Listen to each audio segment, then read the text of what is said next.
and welcome.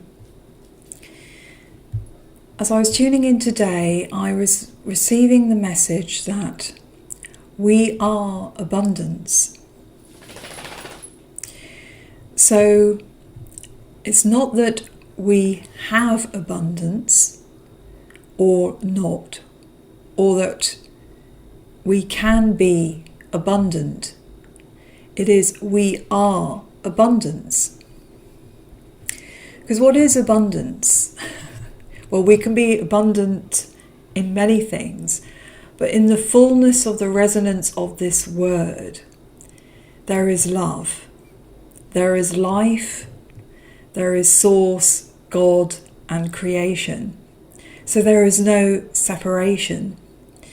And this dropped in, not how I'm relaying this now in sentences and words, but a feeling from my heart. And there was a message with this. It was from the angelic realm, and I also felt from the Palladians that they are aware that there is pain, there is suffering, there is unease, and that we struggle with all of this, including our thinking, our thoughts, our ideas on choices we made to experience what we're experiencing. And so they relate to me, they tread very lightly, because we can only understand from where we are. And they are here to assist and guide us with that understanding, therefore with our learning and our journey through this. They want to relay that they view us with this holding. They see us and understand us in more ways that are unlimited than our own perspective. They see more of us. They see more potential, more growth. They value our experiences, maybe sometimes when we don't. They can understand the choices we made from a wider, broader, higher, loving vibration. They see the wisdom in those choices, maybe when we don't understand, when we think we have gone wrong or are wrong, made the wrong choices, are failing. They don't have that same perspective. They don't need to rescue, to tell off. That way of teaching is a very human and 3D way of teaching, or our idea of what it is to guide and teach. And so they communicate beyond the framework of language that we communicate through words. They communicate through the expanded heart, through a divine communication that can be translated through words, but is more vast than that.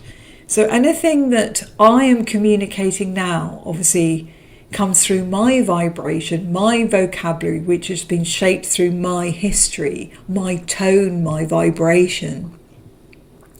Every time that we channel information, communication, it alters who we are. Not because something is being done to us, but because we are channels and we are receptives. We are receivers. And everything has a relationship. When we communicate, when we give, when we receive when we give, and we give when we receive.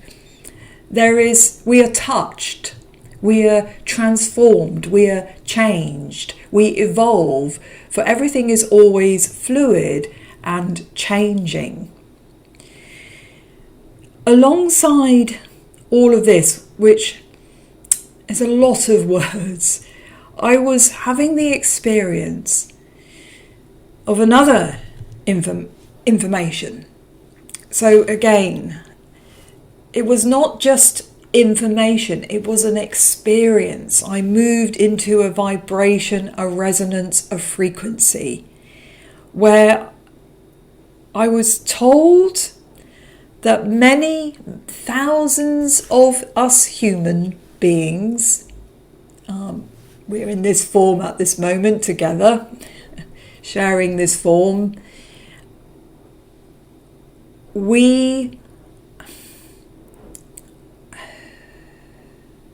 how to say this? Our higher selves are not just moving to the front, not just coming down, because our higher self isn't up, though we often look up. It's more vast and multidimensional than that. So as we are, in a way, yes, we are rising up. Our vibration is getting more lighter. The frequency is becoming more spacious, in which we are resonating in. Our higher selves have landed. There's a seeding, expansiveness. There's in a way, they said it's a divine relationship with our human self, our human ego, which is changing and evolving. It is our human aspects that is learning and changing and evolving. And they're saying we vibrate at different times. And I've got ringing in my left ear. So our higher self resonates and sings across multi-layers. And so here we are, grappling in a way with our own form, our shape, our communication, to try and understand the vastness of what we are expanding into. So after all of that,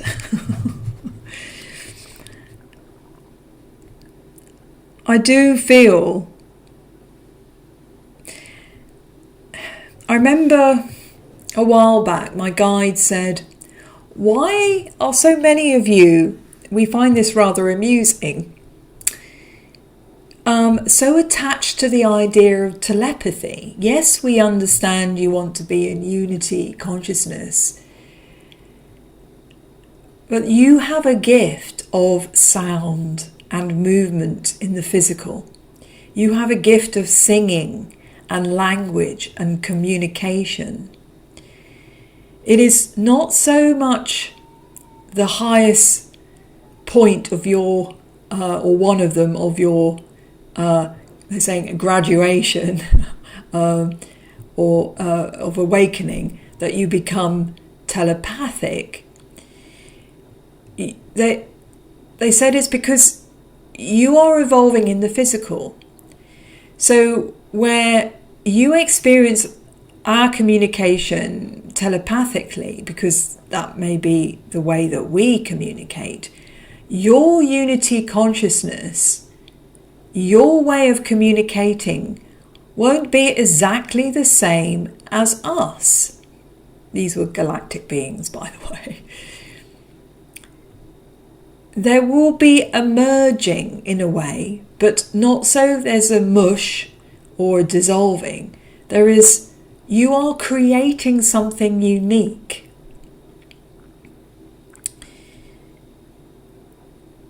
And because it's unique, we can't tell you what this is going to be. You don't. It's like with children. You know, you allow them to explore and grow and be their unique selves. So all of this weaves in to abundance, because we can have ideas of, and I've got the phrase, to cut our nose off despite our faces. We can have an idea of what we will be like, how we were going to be like, how we're evolving. But again, that's very limited to where we are. The joy that this collective of ascended beings relay to me, of how they perceive us and how the angelics perceive us, is filled with such light and joy and wonder and delight. When I manage to find myself in being able to receive this, there's such a grace and ease, and there's no more confusion, no more doubt, questioning. There's curiosity. There's an awareness of a being of playfulness and hope. So even this idea of we're moving away from separation, it is all divine. So this experience of polarity is also divine. Anyway, I'm going to pull some cards after all of that and see what... Oh, I'm feeling that one. We've got air. And they're saying the top one as well. Okay. It's interesting image. That's like Excalibur, individuation. So we are growing up. We are becoming more of who we are. We're becoming independent. We were going through an initiation. Only those who, or it was King Arthur, who was destined and had that connection to draw the sword out of the stone. So we're going to leave those there for now and then read the book after I've pulled from this one.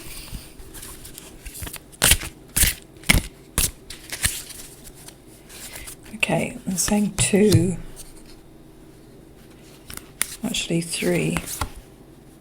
Oh, because I've pulled out 3.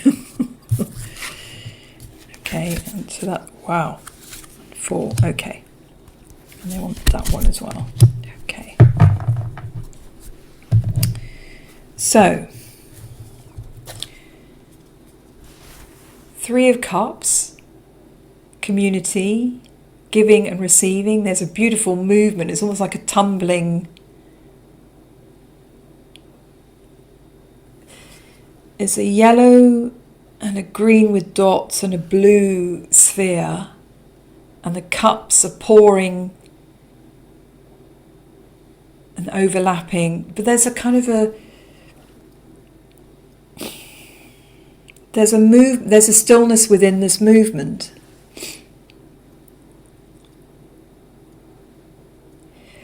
It feels not just juggling when it's fast moving. This feels, even though it feels in a way up in the air, which is interesting because it's got the air card, I feel a movement in this still image. The cups are slightly at different angles. And 3 is the Holy Trinity, the Holy Trilogy, the Sacred Child. Then these 2 came together, which are wands, which again is 3. It feels a real movement. Is it a movement up? Is it a movement down? A sweeping?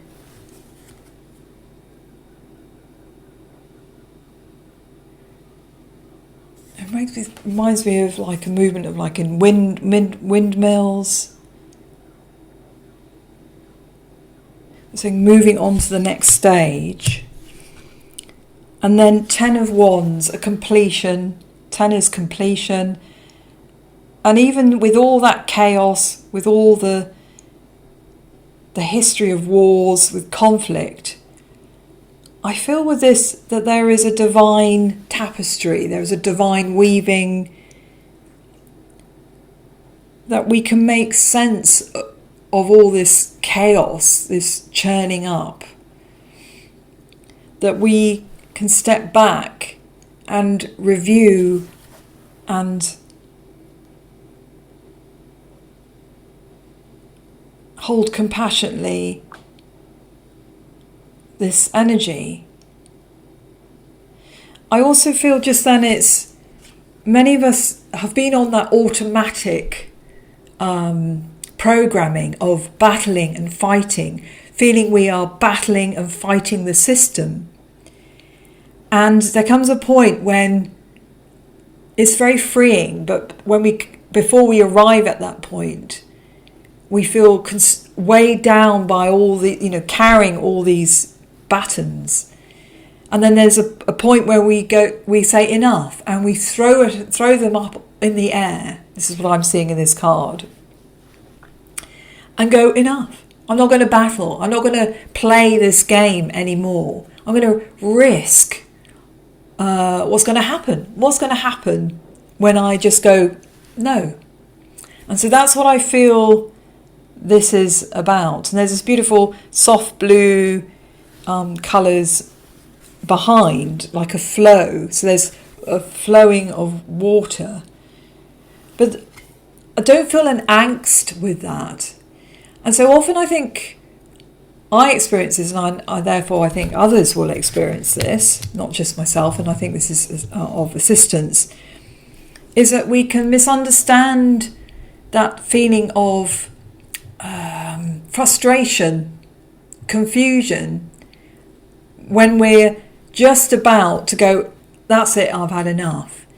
And from those who are not ready to do that, to say, I'm done, they may think that we've gone crazy. They may misunderstand that totally, thinking that we're being violent. Or I got the word corrupt. But it's saying, I'm not going to do that anymore. I'm going to walk away. And if that means everything just falls down, then that's what it means. It's like the Tower card. But for me, it's happening to us. We're choosing to stop playing the game. And then there's that wonderful moment of aha.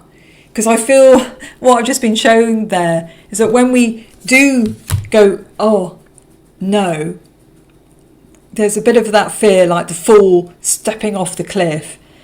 And then I'm just showing that then all that we've been carrying, all that we felt that we had to, were burdens. Each baton, each story, each ancestral wounding, if you like, can grow wings. That's what I know was showing me, that all these suddenly are free to transform. We're not holding on.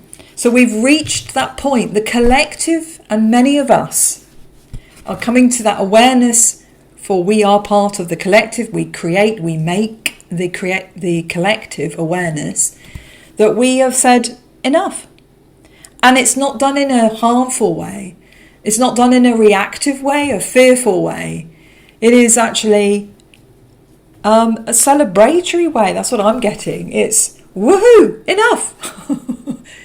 And then we can then at that time go, why did it take this long? I don't know why I was carrying all this and why I thought it would be so scary, but that's only because we've now moved. So the collective, and if you've come across this recording, you, as part of the collective, have transmuted a lot of the ancestral wounding, and you are enabling the wisdom to take flight, the knowledge to seed, the transformation to occur. You're not carrying things on automatic and unconsciously. And so we get the King of Swords. So we're coming, and we have arrived, not just coming. I mean, that is a very powerful card. So the King, sovereign, clear thinking, has taken Excalibur. Because it's like that, isn't it? Has been gifted and therefore receives, and is of service to that which he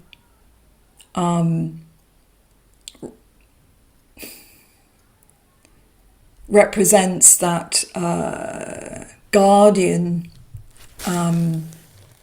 caretaker. He's in service.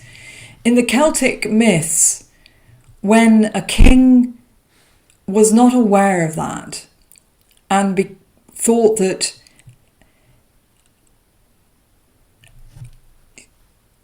the people were like slaves, if you didn't behave in honour, in a loving way, in a honourable way, then the land would suffer. And so there was a deep marriage between the king and the land. And so there's many stories where this is explored. You take on a big responsibility. Now they're going, now you're beginning to get there. We take on a responsibility when we awaken, when we embrace our sovereignty, when we allow ourselves to speak the truth, to have courage to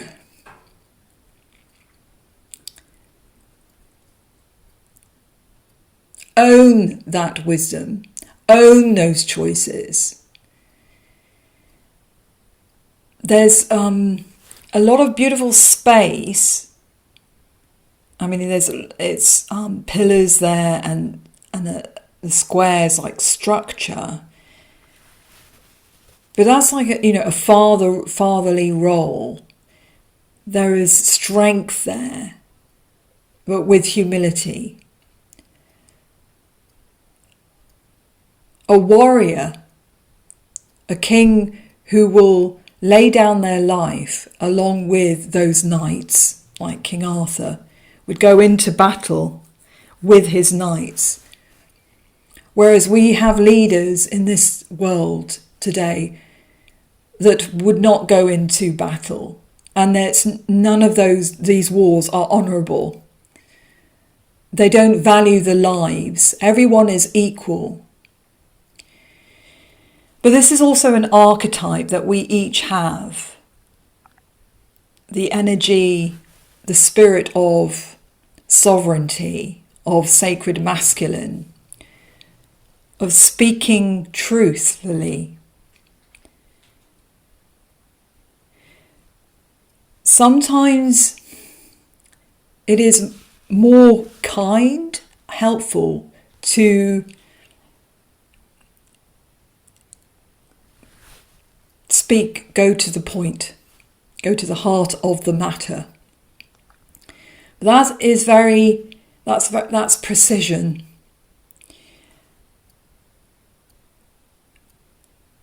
And comes through experience and a wealth of experience, and comes with being able to be more objective. It's very nuanced, seeing the wider, broader picture, not being emotionally invested in a way, but being compassionate in a detached way. Quite Buddhist, I would say. Very clear-headed, thoughtful, mindful. So from all this wands red energy, hot-headed, and we go like this, because I pulled that card and then straight after I pulled this card. And I also feel, it's funny, because I also feel then that's a gateway, that's a doorway. It's like we're opening into a whole new world, a whole new way of being. So as individuals, we enable the collective by speaking our individual truth. When we are mindful, when we have clear thinking, we're not swallowed, drowned in upteen, confusing ideas, thoughts, messages, beliefs, interpretations, conflict, argument with all of that, confusion. We're very steady and clear, crystal clear. And then the last card I picked was death. And look at that through the ending, the darkness, comes the transformation into the light. We move into the light. I mean, that's just so stunning, with all that life and starlights. So it's nothing to be afraid of, but we can be afraid of. Nothing to be afraid of. You know, we start breaking down our sentences, we then realise what resonances and information we may be saying unconsciously.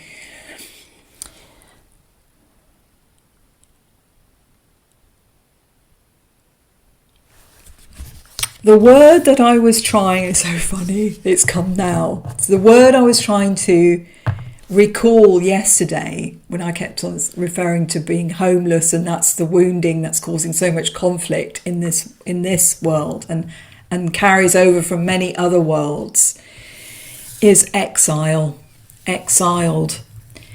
And we're certainly seeing and have been seeing a lot of that, exile. It feels like an individual can be homeless, but a whole community, a collective, when they are in exile, that just feels like a real judgment and a real trauma. So this is what we're letting go of. For everything is divine and sacred and in spirit. We are so held. Mother Earth, Gaia, is incredible, and it's not separate from the rest of the galaxy. How could that be? I just it's just I don't understand, basically. I understand not feeling at home with the system and the matrix and the way things have been created within that. That's not Mother Earth. That's not the elements. That's not creation in a way, but it is.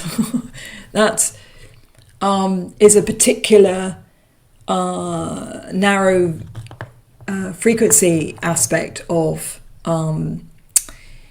creation. It's interesting when I look at the card, the death card, it's actually a rainbow colour, so the rainbow bridge, but because of the camera here and the light, it's not being able to pick it up. It just looks maybe a little bit there at the bottom. And I find that also very curious and interesting, because the light may be so bright we're not able to see the colour within the light, and obviously light holds a whole spectrum of colour, and more colour than we have experienced in this reality. So just to conclude, I'm going to pull a couple of cards from this oracle. So they're saying we do not need to change. We do not need to change, because change is already here. We're already evolving and already changing. So they're saying when we communicate, really listen to what we're saying. really listen to they're saying the arrangement of the words. And not only that, but feel what we are saying. Open your hearts and feel, and you will access more vast knowledge and wisdom. And you have stored in your DNA ancestral wisdom that crosses many planets and many dimensions and realms. And so more of you are waking up to that. And some of those knowledge, wisdom, information, it cannot be encapsulated by your language.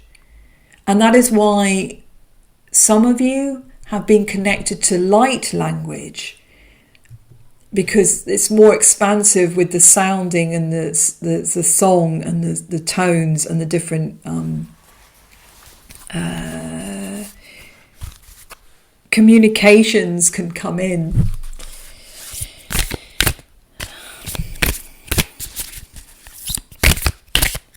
I mean, just today, I through this recording, I'm just feeling it feels quite clunky.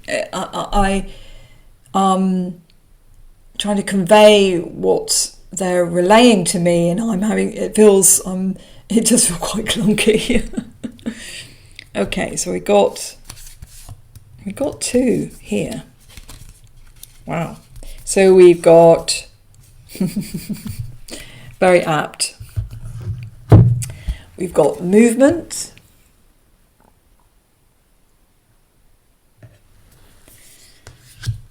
And I suppose this is a bit of nudity, even though it's quite abstract, so I'll just put my finger there. And then we have awakening. And look, she's merging from the centre of, I don't know, it's not just a universe, but a galaxy even maybe. And then she is a light body. It looks like flower of life, and then this energy's the light, the starlight, and even her eyes are very light. And then there's the void above. So we're being encouraged to be in this movement. And so awakening is very aligned with individuation. We're just through discovering more of ourselves and daring to feel that we are worthy enough, we have value, that inherent knowing that we are very unique and precious. And it takes humility to say, okay, I will hold this sword. I will speak the truth. But we have support when we do that. So let's see. I'm going to read from the book, Air. The sky, the land, oceans and lakes, all that is part of this great body of earth, is kissed into life by the air. Sent from the eternal, it has stayed right here with us since the beginning of time. It does not grasp at us. Instead, it generously brushes ahead of us, opening the door to life and letting us pass through. And so we have the words motion, subtlety, life, invisible, touch and sound. Right.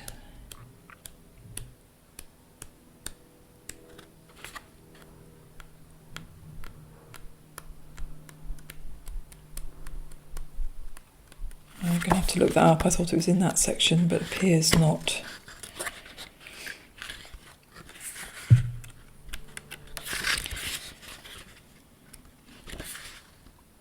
Here we go.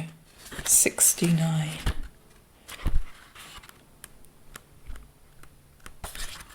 Individuation. It is here in this moment that we must find ourselves by understanding our psyche and who we are. This vital search for the hidden core of our being is the most important act we will ever undertake, as not only will it lead us to our true life in this world, one that is in gentle agreement with all of life, but it will put us on the pathway to an extraordinary encounter with a temporal future, a place where you have always been, because it is the place you had to be and what you will be for all of time. A temporal future. I'm going to have to look that up. And if you think about it, why wouldn't you want to undertake this quest? Why wouldn't you want to become an absolute part of the universe? Inside you, that secret being has always existed.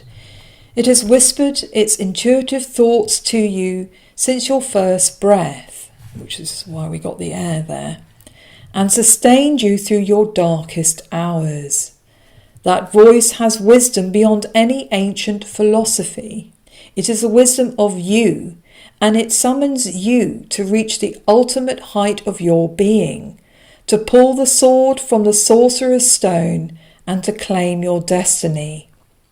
Fate, identity, pilgrimage, character, integrity.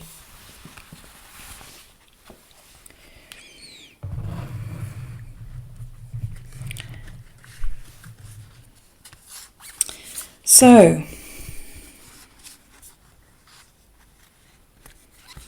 with abundance, acknowledgement of that, we grow.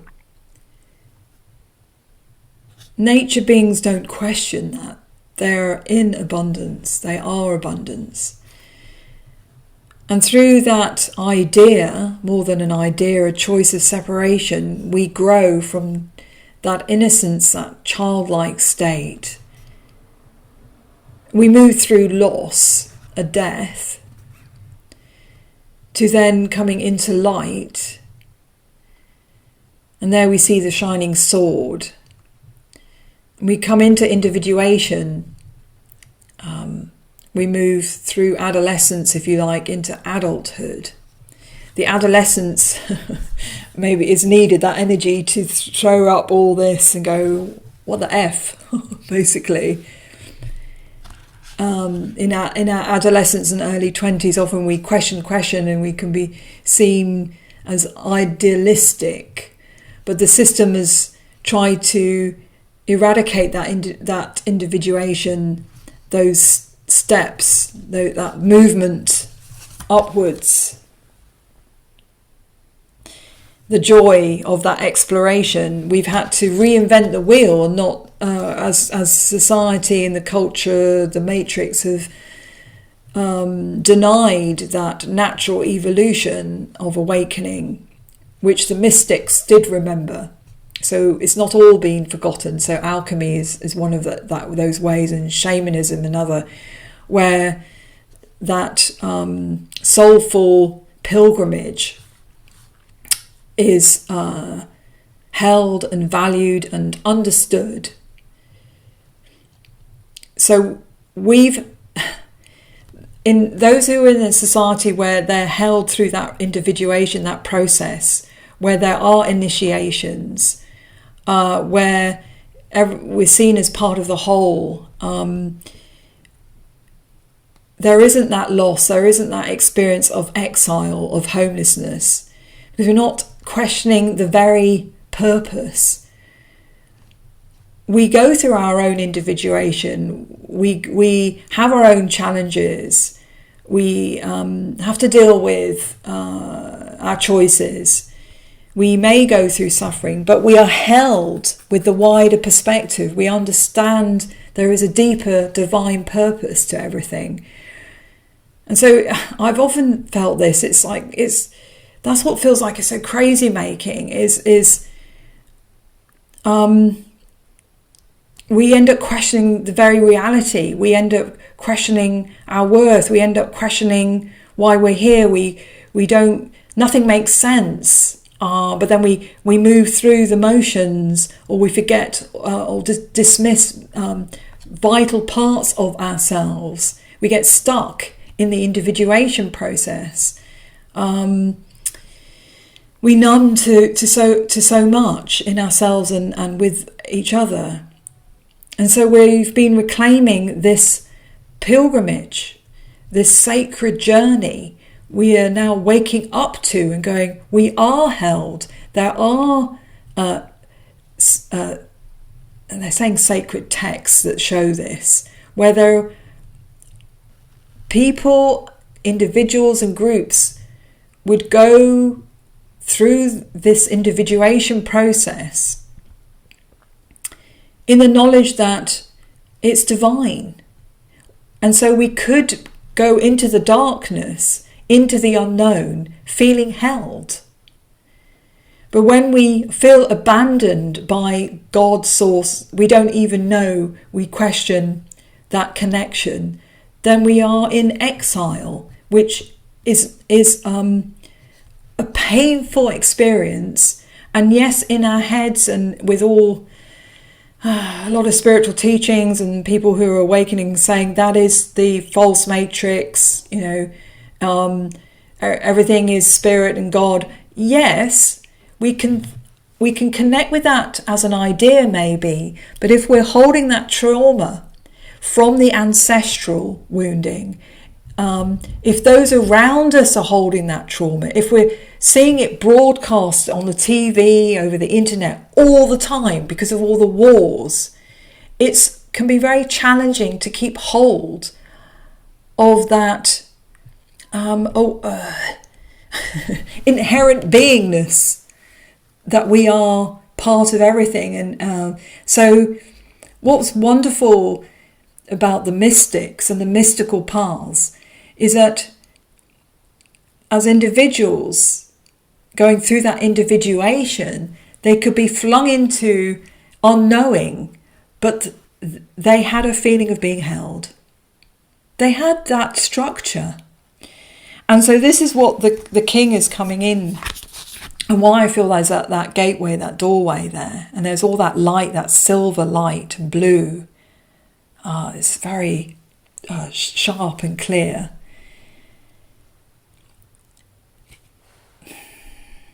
Is an opening to all of this, so we can have that clear channel,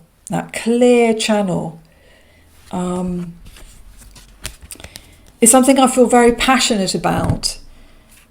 And spaces of wilderness hold that knowledge. And that is why in many individuation processes, why there's pilgrimages, people, for all different faiths and traditions will go out in the wilderness. Jesus went out into the wilderness. Because only when you let go of all the comforts, the habits, the programming, the beliefs, the automatic behaviours, when we pull ourselves out of that, from go outside of our comfort zone, then we meet ourselves. We see ourselves. I better make sure that YouTube. From the darkness there is light, and light is seen because of the darkness. It's not saying that darkness is good and it's not good or not good. Light is light and dark is dark. And that is that. So I'm going to complete there. Thank you for being here, and thank you for being you. We are remembering together, we are embodying together, we are celebrating together. At times we may need space. At times what we're experiencing is beyond words, and it's not that we are inadequate, we don't have the language. Sometimes we need more space. and that's okay. It's that ebb and flow. There's a lot that's occurring, a lot that is evolving, a lot that is shifting and changing. So again, I come back to that stillness. And I think when we are able to be in our stillness, then we can listen to that truth that often is very quiet. It's very quiet. It's not shouting and banging and loud and yelling and proving this and reams of paperwork and agreement with up-team people, doesn't have PhDs and books written, which is all great. It may be something very quiet inside. Anyway, I'll stop there. I will stop there. So I'm going to complete with some light language, and that will be today's sharing. So let's take a breath, a pause.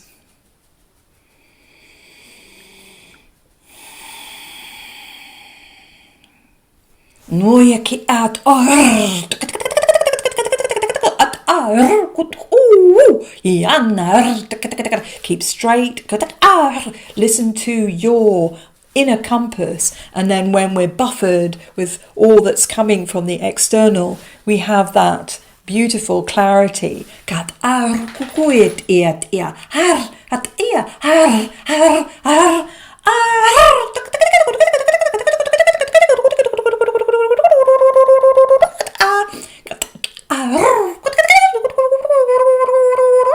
What avian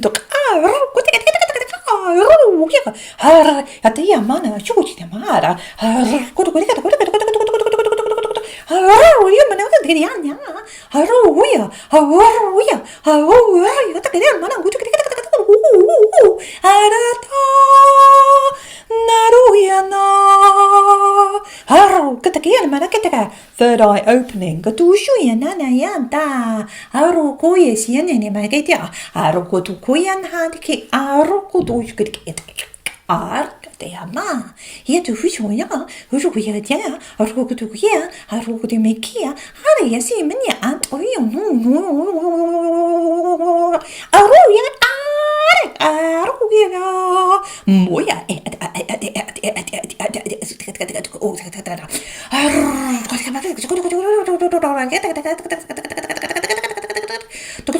There are many beings out in the wild, the fae, the fairy, and they said they've been beyond the veil, but the veils in the wild places are very thin, and so some of you are born and have had lifetimes of being fae and fairy and other beings, and so many of you will feel a calling home in those spaces. You'll be called to those wildernesses where the veil is thin, and so then there will be a soul yearning, a soul homecoming. They're saying many of you speak about the galactics and the angels and like the 3D world, but there is also another world within a world, many worlds within this world, and so it's much more complex, they're saying, than just the human world. There's the human world that is evolving, and then there are other worlds within that. And so we have a lot of healing. They're saying you have a lot of healing. Humanity has a lot of healing. And with that, then there's going to be a stage of forgiving yourselves for what you have done to the other worlds. And so there's going to be reparation. And when you arrive at that place, they then said that's a major individuation. And but know that we have been growing and evolving. So often they say that you will connect to us through your myths and fairy tales, but we are not stagnant or stuck. Those are your perceptions of us, and we have also been evolving. And so we are coming more alive to you and in your imagination, especially now with a lot that is shifting and changing within the earth, the physical core, they're saying, and there's a lot of movement, and there's a lot of discussions being held with many beings in the inner earth, the council of the inner earth, of coming together at this time because of so much is happening with the sun and the solar flares, and they are wishing to communicate this council of elders from within the inner earth, because there needs to be, they're saying, groups of you to liaise in a way with us, because they're showing like boats to traverse through this evolution of Mother Earth. So they're just showing me the inner earth. They're showing me lots of information about a clearing up. A clearing up of the old temples are being revealed, so the new temples can be they're rising up from the inner earth. There's also something they were referring to that I had a massive experience early this year, where there was these core angelic beings that were born from the sun. I'm going to get round to it. I feel to have a look at this. I wrote loads, and I want to do some illustrations on that. So they're giving me a nudge on that. Yes, so that was a lot of information that came through. I did feel the Arcturians were watching and a bit in there, but it was the avians, that galactic race that were coming through then. So this is probably quite a long one. I'm afraid that's... I don't know whether... Am I afraid? That's an old habit, isn't it? That's an old programming. It is what it is. When I have information that comes through, it comes through, and it's often quite a lot. So there you go. It is what it is. If you see a bit of it, or you fast forward and you come to another bit, that bit is probably what you meant to hear. So it is what it is. Thank you very much. I've got a what you call it, a microphone below here. So I'm more sort of technically ready. But yesterday I think that the energies were like off the chart, so things are a bit more clearer. I will leave it there. I look forward to sharing with you tomorrow. I love it when you leave any comments. Do share anything that you feel appropriate or you want to. I look forward to. Yes. What a wonderful moments of time we are in at this pivotal experience. Lots and lots of love, and thank you. Bye for now.